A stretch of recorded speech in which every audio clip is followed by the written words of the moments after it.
The Galactic Conclave had ruled over 1,000 worlds for 11,000 years. They had seen species rise and fall. They had watched civilizations grow strong and then crumble to dust. In all that time, they had learned one truth that they considered absolute. Some things were simply impossible. No amount of effort could change this. No amount of hope could make it different. At the center of their list of impossible things was something called the threshold drive. It was a theoretical engine that could fold space across dimensions. It would not just bend space like normal faster-than-light drives. It would cut through reality itself and come out the other side. Every species in the conclave had tried to build it. Every single one had failed. They had spent 500 years on the project. They lost 3 entire colony worlds when their prototype exploded and tore holes in local space. The known across the galaxy for their brilliant minds worked on it for 2 centuries before giving up. They declared the mathematics broken beyond repair. The physics simply did not work. The threshold drive was marked as a proven impossibility and locked away in classified archives. Then humanity joined the conclave. Humans were new to the galactic stage. They had only discovered faster-than-light travel 60 years ago. The conclave considered them a junior species, young and inexperienced. They gave humans access to certain archives as part of their membership. Most of it was basic science that humans already knew, but buried deep in one forgotten file was the complete research on the threshold drive. Dr. Cole found it on a quiet evening in his laboratory. He was a physicist working on the orbital research station called Meridian. It floated above Earth, a small outpost where scientists worked on projects too dangerous for the surface. Was reviewing the archives when he came across a file labeled Proven Impossibilities. He opened it out of curiosity. He expected to find obvious things, tricks of physics that could never work. Instead, he found the threshold drive. The equations were beautiful in a terrible way. They described something that should have been possible. Everything pointed toward success. And yet every attempt had ended in disaster. Called his research partner immediately. Dr. Grace arrived at his lab 20 minutes later, her hair still wet from the shower. She had known for 15 years. When he said something was important, she listened. Grace sat down at his terminal and began reading. She did not speak for 3 hours, brought her coffee twice. She barely noticed. Her eyes moved across the equations, the failed test results, the desperate notes from scientists who had tried everything and still failed. When she finally looked up, her face was pale. "They were so close," she said. "Every species that tried this was so incredibly close to success." "But they all failed," replied, "every single one." Grace shook her head slowly. She pulled up a section of the equations and pointed at a specific variable. "Look at this. They all made the same assumption. Every species approached the dimensional fold the same way. They tried to force order onto chaos. They wanted to control every aspect of the fold." "That seems logical," said. "It is logical. It is the logical approach, but logic does not always work." Grace stood up and walked to the window. Earth hung below them, blue and green and beautiful. Clouds swirled across its surface in patterns that could never be predicted. "Humans grew up on a planet with insane weather," Grace said. "Our ancestors could not predict if it would rain or shine. They developed mathematics based on chaos and uncertainty, fractal geometry, chaos theory. We learned to work with randomness instead of against it." Understood what she was saying. The other species tried to control the dimensional fold completely. They wanted perfect order. "And it fought back," Grace confirmed. "The fold is chaotic by nature. You cannot force it into perfect patterns, but if you embrace the chaos, if you let it flow naturally while guiding it gently." She turned back to face him. "I think we can build this." The idea was crazy. It was beyond ambitious. It would require resources that neither of them could access, but had learned long ago that the craziest ideas were often the ones worth pursuing. He took the research to Admiral Jack the next morning. was the head of Earth's Frontier Development Command. He was 60 years old with gray hair and scars on his hands from battles he never talked about. He had served humanity for 40 years and had learned one important lesson in that time: never bet against human stubbornness. Listen to explain the threshold drive. He read through the summary that Grace had prepared. He looked at the probability calculations and the resource requirements. "The Conclave says this is impossible," said when finished. "The Conclave said we could not survive the radiation belt," replied. "We built suits that protected us. They said we could not terraform acidic atmospheres. We engineered bacteria that ate the acid and turned it into breathable air. They keep telling us what is impossible, Admiral, and we keep proving them wrong." Was quiet for a long moment. He had seen humans do incredible things throughout his career. He had watched them turn wastelands into gardens and dead moons into thriving colonies. He had seen them refuse to give up when all hope seemed lost. "If this works," said slowly, "it changes everything. We could travel anywhere in the universe. We would not be the junior species anymore." "If it works," agreed. Leaned back in his chair and stared at the ceiling. He thought about the risks. He thought about the cost. He thought about what failure would mean. Then he thought about what success would mean. He signed the authorization before lunch. Project Horizon was born that afternoon. They hid it in the asteroid fields beyond Neptune, far from any Conclave observation posts. The location was chosen carefully. If something went wrong, if the experiments tore holes in space like they had there would be nothing nearby to destroy. And Grace moved to the construction site within a week. They brought with them a small team of scientists and engineers. All of them had been chosen for one specific quality. They all believed that impossible was just a word other people used to describe things they had not tried hard enough to do. The work began immediately. They studied every failed attempt in the archives. They analyzed every mistake. They looked for patterns in the chaos of previous disasters, and slowly, carefully, they began to design something new. Something that had never existed before. Something everyone said could not be built. The threshold drive was no longer just a theory. It was becoming real. And somewhere in the cold darkness of the outer solar system, humanity took its first step toward proving the entire galaxy wrong. The construction took 7 years. 7 years of 18-hour days.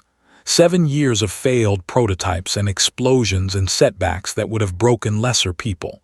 But the humans working on Project Horizon were not ordinary people.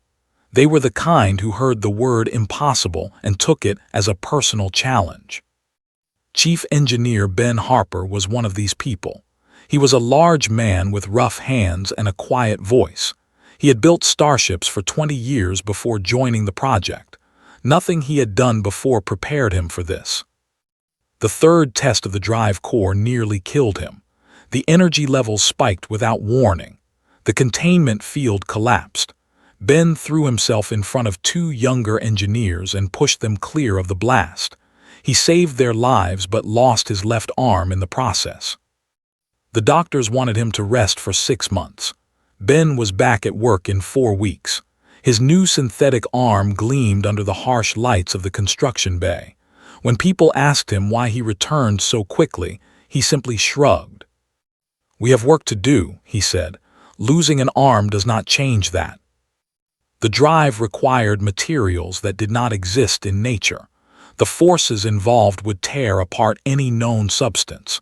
The team needed something new. Something that had never been created before. Dr. Santos took on this challenge. She was a molecular engineer, small in size but fierce in determination. She spent 14 months trying to create a crystalline alloy that could withstand dimensional stress. Every attempt failed. The materials cracked. They melted. They simply fell apart under the pressure. Almost gave up. She was sitting alone in her lab one night, staring at yet another failed sample, when she remembered something from her childhood. She had grown up near the ocean. Her father used to take her diving to see the creatures that lived in the deepest waters. Those creatures survived pressure that should have crushed them. They existed in conditions that seemed impossible for life, yet they thrived. Started researching deep-sea biology. She studied how certain fish and invertebrates handled extreme pressure. She found her answer in the structure of their cells. They did not fight the pressure. They let it flow through them in specific patterns. She redesigned her alloy based on these biological principles. The new material did not resist dimensional stress. It channeled it. It let the forces flow through its structure in carefully designed pathways. The first test was successful. The alloy held, sat down on the floor of her lab and cried with relief. Biology solved this problem millions of years ago, she told the team at their next meeting. The universe already knew the answer. We just had to ask the right questions. With the materials problem solved, construction could finally begin in earnest. The ship they built was unlike anything the galaxy had ever seen. Conclave vessels were elegant and smooth. They curved gracefully through space like works of art. The human ship was different. It was angular and practical. Every surface served a purpose. Every system was built for function, not beauty. It looked exactly like what it was. A machine designed by a species that cared more about results than appearances. They named her the Everett, after a physicist who had lived centuries ago. He had proposed the theory of many worlds, the idea that reality branched into countless possibilities. It seemed fitting for a ship designed to cut through dimensions. Choosing a captain was difficult. The mission was almost certainly fatal. The Everett would travel further than any ship had ever gone, to a region of space that had swallowed every expedition sent there. Whoever commanded her needed to understand that they would probably not come back. Captain Mitchell volunteered on the first day applications opened. He was 43 years old. He had been divorced twice. He had a reputation among the fleet for one specific talent. He brought crews home alive from situations that should have killed them. "Why volunteer for a suicide mission?" Admiral asked during the interview. Thought about the question for a moment. Someone has to go first. Might as well be someone who has already made peace with dying. Almost rejected him for that answer. It sounded like wanted to die, but as they talked more understood, did not want death. He simply was not afraid of it. There was a difference. Mitchell became captain of the Everett. He chose his crew carefully. He needed 200 people willing to risk everything. He found them among the scientists and engineers and soldiers who had spent years dreaming of the stars. They came from every corner of Earth. Some were young and eager. Others were old and experienced. All of them shared one thing in common. They believed the mission mattered more than their own survival. First Officer Kate was second in command. She was 38 with sharp eyes and a sharper mind. She had served under twice before. She knew how he thought and how he led. More importantly, she knew how to tell him when he was wrong. Dr. Adam Pierce joined as the ship's. He had spent his career studying alien life forms.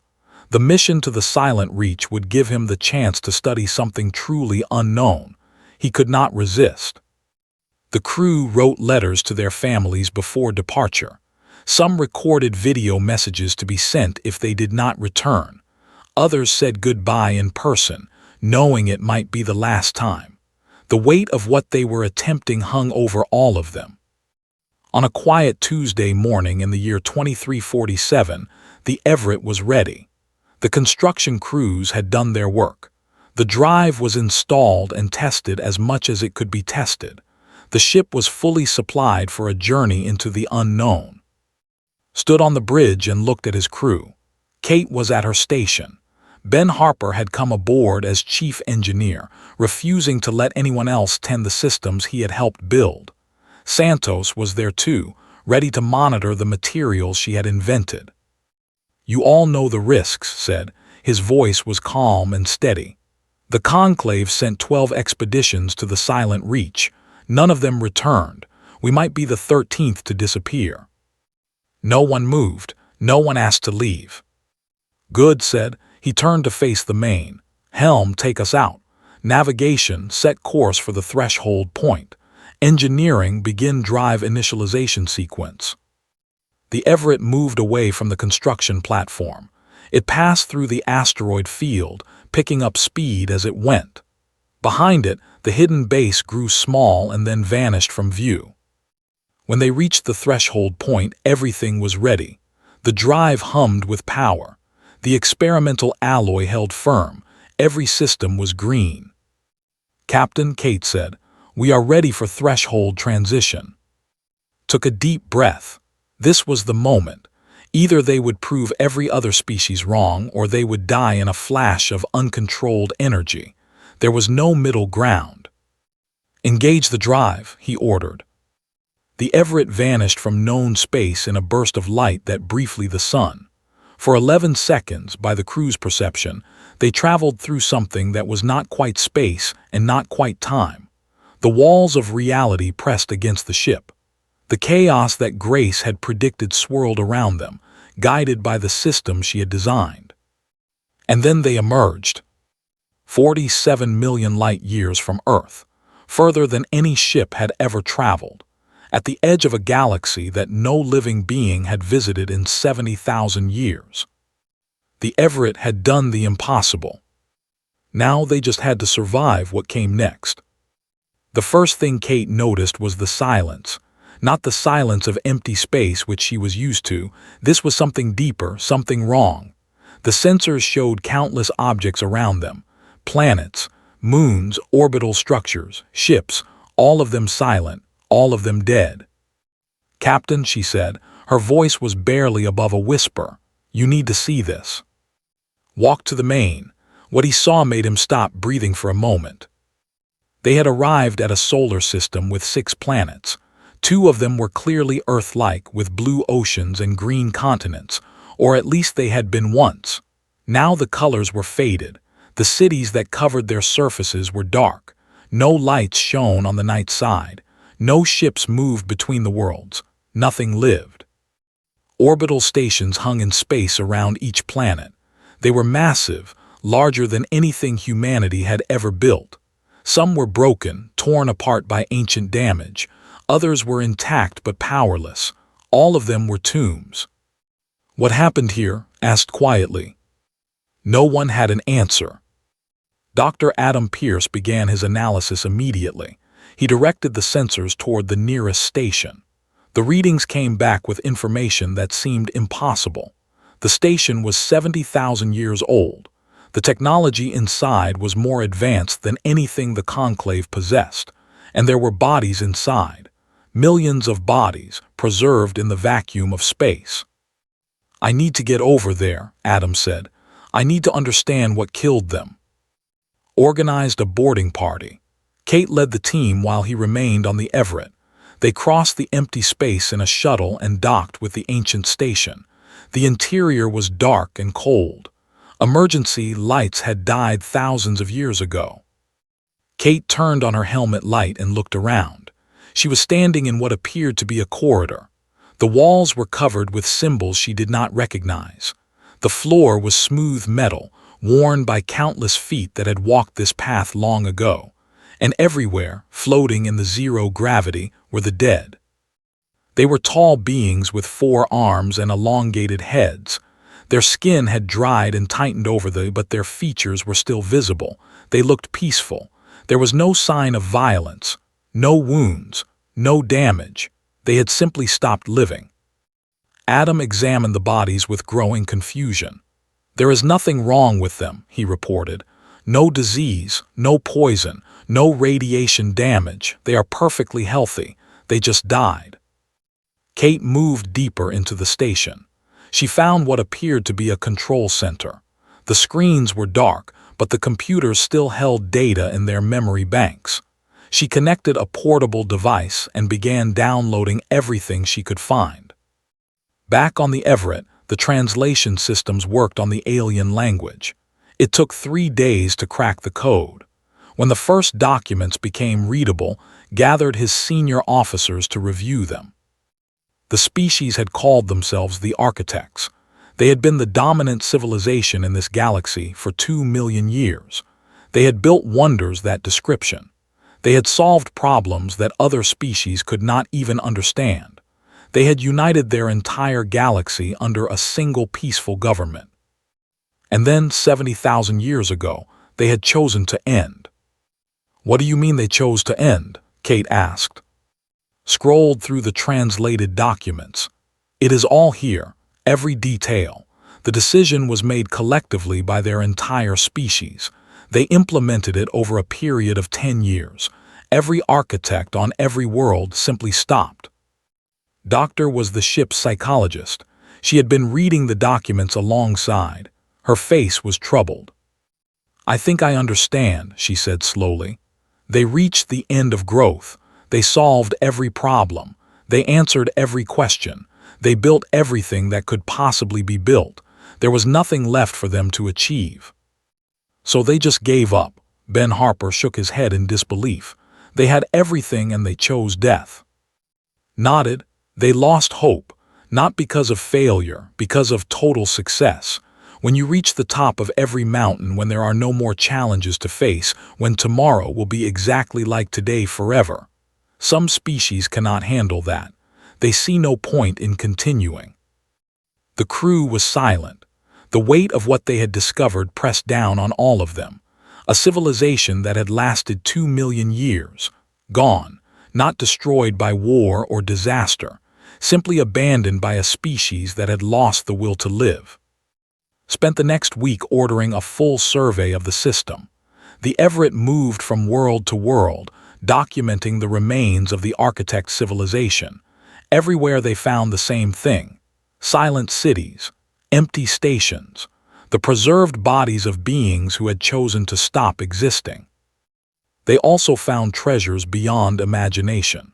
The architects had left behind their knowledge, libraries containing information that would take humanity centuries to understand, technologies that could reshape planets and cure any disease, answers to questions that human scientists had not even thought to ask yet. And everywhere they found the same final message. It was carved into monuments on every world. It was stored in data banks on every station. The architects had wanted whoever found them to understand. "We have finished our journey. We have reached the end of all paths. There is nothing more for us to discover, nothing more for us to build, nothing more for us to become. We choose to rest now. We hope that you, whoever you are, will find the meaning we could not find. We hope you will continue when we could not. We hope you will prove that the universe still has secrets worth discovering. Farewell." Kate found in his quarters late one night. He was staring at the message, reading it over and over. "This could happen to us," he said without looking up. "Someday humanity could reach this point." Kate sat down across from him. "Do you really believe that?" Was quiet for a long moment. "I do not know. I want to believe we are different, but the architects were brilliant. They built things we cannot even imagine. If they could not find a reason to continue, how can we be sure that we will?" "Because we are stubborn," Kate said simply. "We are the species that refuses to accept limits. We built a drive that everyone said was impossible. We came to a place that swallowed 12 expeditions. We keep going when logic says we should stop." Looked at her. "And you think that stubbornness will save us from what happened to the architects?" Kate smiled slightly. "I think stubbornness is what makes us human. The architects stopped asking questions because they thought they had all the answers. We never stop asking questions. Even when we find an answer, we just use it to ask more questions. That is the difference." Before could respond, the communication system beeped. Blake, the ship's communication officer, was calling from the bridge. "Captain, we have detected something," she said. Her voice was tense with excitement. "A signal. It is not architect, it is something else, something alive." And Kate looked at each other. Something alive. In a galaxy that had been silent for 70,000 years. "Set a course," ordered. "We need to find out who else is out there." The Everett changed direction and headed toward the signal. Whatever they found, knew it would change everything they thought they understood about this place. The silent reach was not as silent as everyone believed, and humanity was about to discover why. The signal led them to the edge of architect territory. It came from a small moon orbiting a massive gas giant. The moon was unremarkable in every way. Gray rock, no atmosphere, no obvious structures. It looked like any of the countless dead moons they had passed on their journey. But the signal was definitely coming from beneath its surface. Captain Mitchell ordered the Everett into orbit. The sensors could not penetrate the rock to show what was below. Whatever was sending the signal had hidden itself well. "We are being scanned," Blake reported from her station. "The signal has changed. They know we are here." Considered his options. They could leave.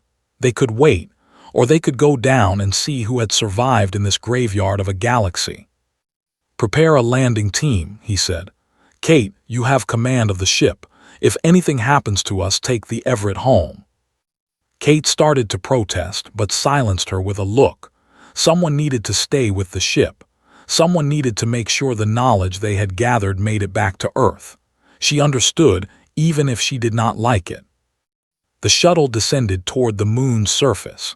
Led the team, which included Dr. Adam Pierce, doctor, and a squad of security officers led by Lieutenant Carson.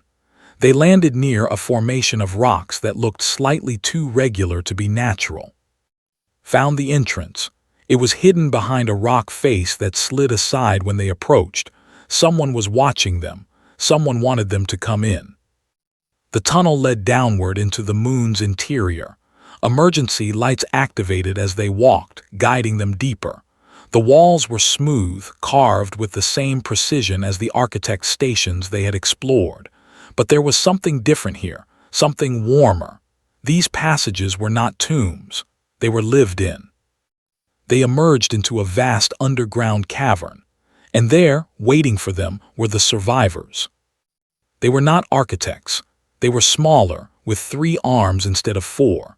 Their skin was a deep blue color, and their eyes were large and bright. There were perhaps 200 of them gathered in the cavern, watching the humans with expressions that mixed fear and hope. One of them stepped forward. It was taller than the others, older. It made sounds that the translator struggled to interpret. After a few moments, it began to produce rough but understandable words. "You came," it said. "After all this time, you finally came." Stepped forward slowly, keeping his hands visible and his movements calm. "We are humans, from a planet called Earth in a distant galaxy. Who are you?" The being made a sound that might have been a laugh or a sob. "We are the remnant. We are what was left behind." Over the next several hours, the story came out. The architects had created the remnant species 10 million years ago. They had designed them to be helpers, workers, companions. The remnant had lived alongside the architects, serving them and learning from them. When the architects decided to end their civilization, they had given the remnant a choice: join them in ending, or remain and wait. The remnant had chosen to wait. "Our creators believed they had reached the end of all things," the leader explained. Their name translated roughly as hope against silence. They could not imagine any reason to continue, but we were younger than them. We still had questions. We still wanted to see what would happen next. "How many of you survived?" asked. "We are fewer than 10,000 now. When our creators ended, there were 1 million of us scattered across this galaxy. Many gave up over the centuries. Many could not bear the loneliness, but some of us held on. We kept each other alive. We waited." "Waited for what?" asked. Hope against silence looked at him with those large, bright eyes. "For someone to come. The universe is vast. We knew that somewhere someone else must exist. Someone must have survived when our creators did not. Someone must still be asking questions." Carson had been quiet throughout the conversation. Now he spoke up. "You waited 70,000 years for someone to arrive. How could you keep hopping for that long?" Hope against silence turned to face him. "Because hope is what we are. Our creators named us well. We are the remnant, but we are also the hope against silence. We exist to believe that the universe is not empty, that existence has meaning, that someone somewhere will always keep going. The humans spent 3 weeks with the remnant. They learned the history of the architects in greater detail. They learned about technologies that humans could barely imagine. They learned about the long decline, the slow loss of purpose that had led an entire species to choose oblivion. And they learned about themselves. Conducted interviews with dozens of remnant. She was trying to understand how they had maintained hope for so long. The answer surprised her. Humans are different from the architects, Hope Against Silence told her during one conversation. We have studied your language. We have observed your crew. You are not builders like our creators were. What are we then? Asked. You are askers. You ask questions. Every answer leads to more questions. Every solution creates new problems to solve. You do not build to finish. You build to discover. Thought about this for a long time. The architects had defined themselves by their achievements. When they ran out of things to achieve, they had nothing left. But humans were different. Humans found meaning in the journey, not the destination. Every peak revealed higher mountains. Every answered question opened doors to new mysteries. We could never do what the architects did, realized. We could never reach a point where we felt finished, because we never want to be finished. This is why we hoped you would come, Hope Against Silence said. Our creators built everything, but they forgot to keep dreaming. You have not forgotten. You still dream. You still wonder. You still ask what lies beyond the next horizon. The time came to leave. Offered to take as many remnant as wanted to come back to human space. 300 chose to make the journey. The rest would remain, maintaining the archives and waiting for the next visitors who might eventually arrive. Before they departed, Hope Against Silence gave a gift. It was a small crystal containing the complete knowledge of the architect's civilization, all their science, all their history, all their wisdom, and all their warnings. Use this carefully, Hope Against Silence said. Our creator's knowledge can help you grow, but do not let it make you stop asking questions. Do not let it convince you that you have all the answers. That is the trap our creators fell into. That is the silence we hoped you would break. Accepted the crystal with a promise. Humanity would learn from the architects, but humanity would not repeat their mistake. The Everett lifted off from the moon and headed back toward the threshold point. 300 remnant refugees watched through the viewports as their ancient home grew small behind them. They were leaving everything they had known for 70,000 years.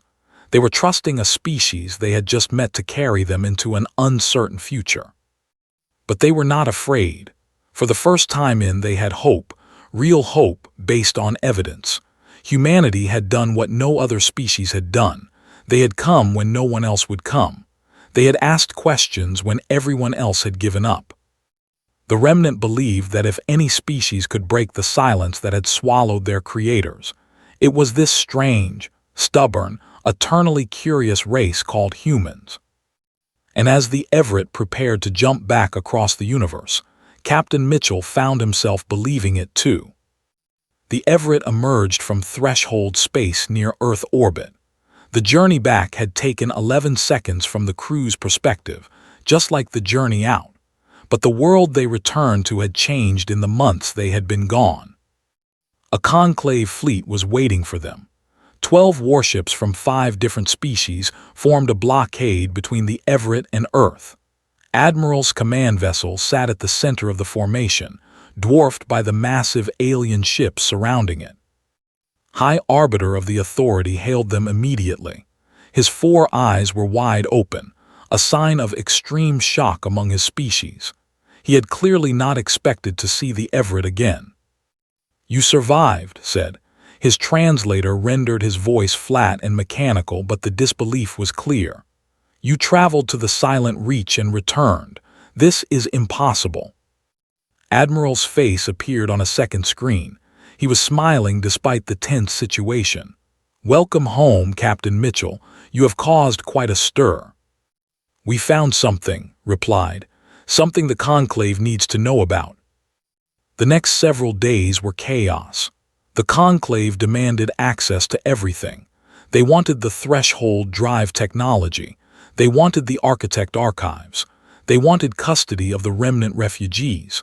They wanted to examine the Everett from top to bottom. Humanity refused. The refusal shocked the Conclave more than anything else. Junior species did not refuse the High Council. Junior species obeyed. They accepted their place. They did not challenge authority.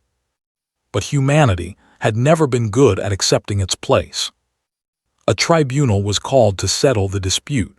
Representatives from every Conclave species gathered at the neutral station of Harmony Point. Captain Mitchell was summoned to explain himself before the High Council. He stood alone before 12 alien judges. Each one represented a species older and more powerful than humanity. Each one looked down at him with expressions ranging from contempt to curiosity. High Arbiter presided over the proceedings. "You have violated multiple Conclave protocols," began. "You developed forbidden technology. You traveled to restricted space. You made contact with an unknown species without authorization. You refused lawful demands from Council authorities. How do you answer these charges?" Looked at each judge in turn. He took his time before responding. "The threshold drive was marked as impossible by every species in this room," he said. "We built it anyway. The Silent Reach was declared forbidden by the Council 3,000 years ago. We went there anyway. The remnant were left behind and forgotten by a civilization you never even knew existed. We found them anyway." "These are not defenses," interrupted. "These are admissions of guilt." "They are statements of fact," replied, "and they lead to a question that I think this council needs to answer. Why did no one else do what we did?" The chamber fell silent, continued. "The architects were the most advanced civilization this universe has ever known. They lasted 2 million years. They solved problems that we cannot even understand. And then they chose to end themselves because they had run out of questions to ask." He pulled out the crystal that Hope Against Silence had given him. It glowed faintly in his palm. "This contains their complete knowledge, everything they learned in 2 million years, technology that could transform every species in this conclave, answers to questions you have been asking for thousands of years." Leaned forward, his 4 eyes fixed on the crystal with obvious hunger. "Give that to us. It belongs to the conclave." "No," said simply. "It was given to humanity. It is ours to share or to keep as we see fit." Dr. Gray stepped forward from where she had been watching. She had been silent throughout the proceedings. Now she spoke. "The threshold drive exists because we refused to accept your authority on what was possible. The remnant are with us because we refused to accept your authority on where we could go. The architect knowledge is ours because we were the ones who went to find it." She met his gaze without flinching. "If you want to stop us, you are welcome to try. But I should warn you, we are really good at doing things we are not supposed to be able to do." The tribunal ended without resolution. The conclave could not agree on how to respond to humanity's defiance. Some species wanted to punish them. Others wanted to learn from them. A few quietly admitted that they were impressed. Humanity considered the stalemate a victory. In the months that followed, humans began the long process of integrating architect knowledge into their civilization. They did it carefully. They studied the warnings that the architects had left. They learned from the mistakes that had led to the silent decline. Each discovery led to more questions. Each solved problem revealed new mysteries. The universe, it turned out, was far more complex and wonderful than even the architects had realized. There would always be more to learn. There would always be another horizon to cross. The remnant found new homes among human colonies. They brought with them pieces of their creator's wisdom and a perspective that complemented humanity's endless curiosity. They became teachers and friends and partners in the great work of understanding the cosmos. Hope Against Silence gave a speech on the anniversary of the Everett's return. It was broadcast across human space, and despite conclave objections, throughout the wider galaxy, billions of beings listened. The architects built everything, Hope Against Silence said. They reached the top and found nothing there, but they made one mistake in their calculations. They assumed the mountain had a top. They assumed the universe had limits. The old remnant paused and looked directly into the camera. Humans do not make this assumption. Humans look at infinity and see not an ending but a beginning. That is why they survived where others failed. That is why they came when others stayed away. That is why they will never fall silent as my creators did. Hope Against Silence smiled, an expression the remnant had learned from their new human friends. Because for humans, there is always one more question to ask, one more horizon to cross, one more impossible thing to prove possible. Captain Mitchell watched the broadcast from his quarters aboard the Everett. The ship had been refitted for a new mission. There were always new missions now. There would always be new missions. He poured himself a drink and looked out at the stars. Somewhere out there, the next impossible thing was waiting to be discovered. The next forbidden place was waiting to be explored. The next challenge was waiting to be overcome. Humanity was ready. Humanity had always been ready. It was simply what they did. 3 weeks later, the Everett departed on its second voyage. This time they were heading for a region of space that the conclave had mapped but never explored. The distances were too great. The risks were too high. Everyone said it could not be done. Smiled as the stars stretched into lines around the ship. He had heard that before. He would hear it again, and every time humanity would prove them wrong. Because that was who they were. That was who they would always be. The species that looked at the impossible and asked, "What if we tried anyway?" The answer, as always, was waiting among the stars. And humanity, as always, was going to find it.